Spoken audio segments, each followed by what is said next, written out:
This is KNTV 3 News Now, live at 10. Creating awareness about heart disease and heart health is important during the month of February. An Omaha man just became the father of twins, but he also has a heart condition.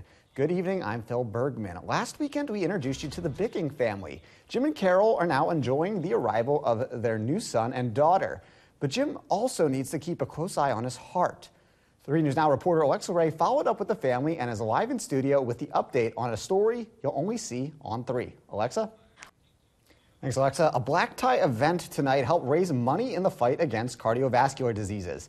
The CHA Health Center was a packed house for the American Heart Association's Heart and Stroke Ball.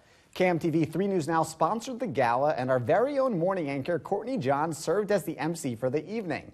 Organizers were hoping to raise $800,000 tonight. The event's host family told us that they feel fortunate in the help to save lives. It affects so many research, and the money raised stays local. A little girl named Harper Schmolt, who was born with a congenital heart defect, became the 2019 Heartball Princess.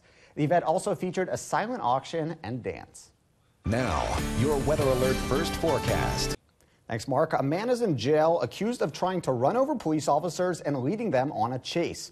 33-year-old Jesse Fields is facing a list of charges.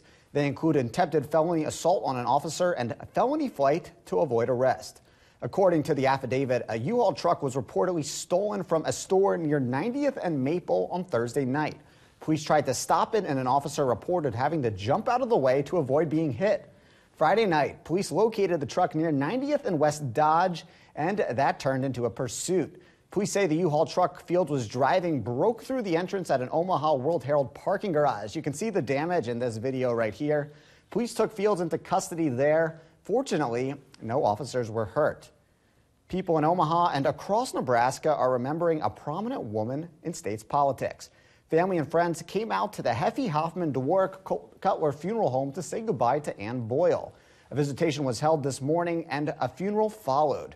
Boyle was the longtime chair of the Nebraska Democratic Party and former Nebraska Public Service Commissioner.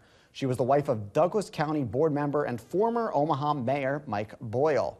She was 76. On Sunday, Metropolitan Community Church will remember Ann's commitment to equality. Anyone can attend the service, which starts at 10:30 in the morning.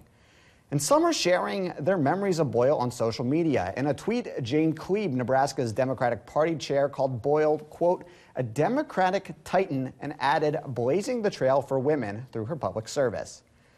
Another 2020 presidential hopeful brought their campaign to the Hawkeye State. Democrat Cory Booker met with Iowans during his first visit to the state as a presidential candidate. This is video of when he spoke at a brewing company in Marshalltown. He made another stop in Des Moines. Topping the news around the nation tonight, the governor and the lieutenant governor of Virginia are facing a barrage of calls to resign amid separate allegations of racism and sexual assault. Nicole Killian has the latest from Richmond. Back here in Omaha, many celebrated the Year of the Pig and Chinese New Year Saturday at Westside Middle School. The annual event included crafts, artists, and a Chinese meal. The Chinese New Year is based off a lunar cycle, which is why the New Year isn't celebrated on January 1st. China used to be an agricultural country, and so the calendar runs in the agricultural calendar cycle, and so this is the break of the spring. So that is the first day of the New Year. And we normally celebrate about 15 days of the Chinese New Year. The Chinese New Year started on February 5th and runs until February 19th. Well, Hollywood's getting ready for a star-studded night. We'll show you why this year could turn out better for women and who's up for the coveted Grammy nominations. Welcome back. This year's Grammy Awards will likely be a showcase for female power after a noticeable drought in 2018. Stella Escobedo has more from Los Angeles. Wow, what a star-studded cast that is. Coverage of tomorrow night's Grammy Awards will begin at 6 p.m. right here on 3 News Now. And some folks had